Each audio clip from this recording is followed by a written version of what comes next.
Karine Jean-Pierre had a little toughie with Peter Doocy. Peter Doocy, the gladiator of Fox News, doesn't give a shit anymore. And he's just having fun now at this point. I said this early on because a lot of people said Peter Doocy, he's changed a lot. Like, he's not who he kind of used to be early on. Peter Doocy, early on, used to take his job seriously. Like 3 years ago when he was dealing with Jen Psaki, basically. And then you get the other clown show and Karine Jean-Pierre later on.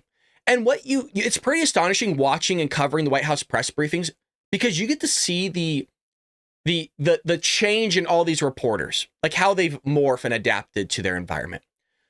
Well, Peter started basically becoming an entertainer. Peter started to act a little stupid at times. Peter started to have fun with his job because he realized that he's not going to get his questions answered.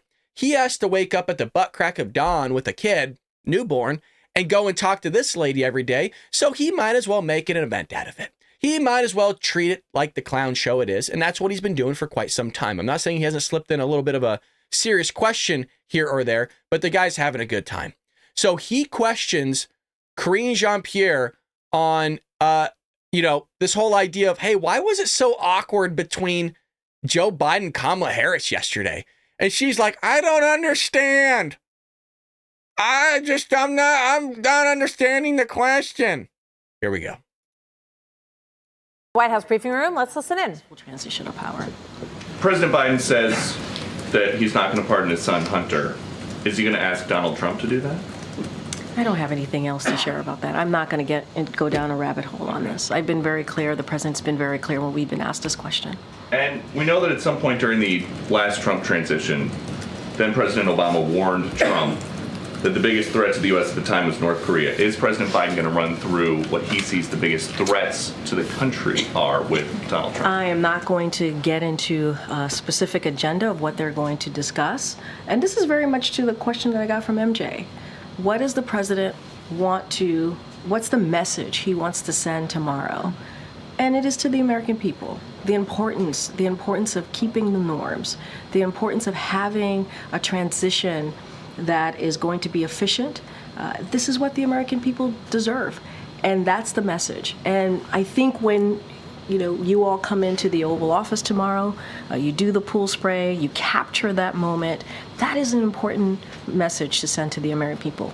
That's what the president cares about. I'm not going to get into details about any conversation or agenda. And we know that today, a week after the election, President Biden and Vice President Harris had a private lunch. How awkward was that? I don't even understand. Why would it be awkward? Because why would it the president be, got squeezed out for her, you, and then she kept him at arm's length, and then she lost, and now she's back. Why would you characterize it as awkward? They have regular lunches. They meet and talk regularly. Why would you call it awkward? So there's no weirdness about the way that things have unfolded since Did you see them? 21st. Did you see them together yesterday as well when they honored our veterans and were together during the day, making sure that we didn't forget the brave men and women that fought for this country? Did you see them together yesterday? Did you see the show of force together? This is show of force. I'm not even going to take the premise of the question. What I will say is the president and the vice president had lunch today. They've had lunch many times. They have they communicate with each other regularly. No, they had an opportunity to discuss the last 70 days or so of this administration, how important it is to get things done for the American people. And that's their focus. That is genuinely their focus.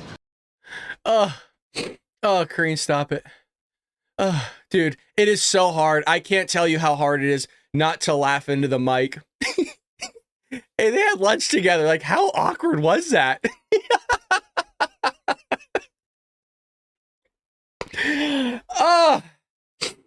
God, things have been good, folks. Things have been good ever since the election.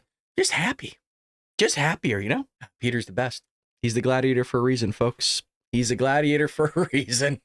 How awkward was that? I love how she says, "Oh, they talk all the time." No, they don't. No, they don't.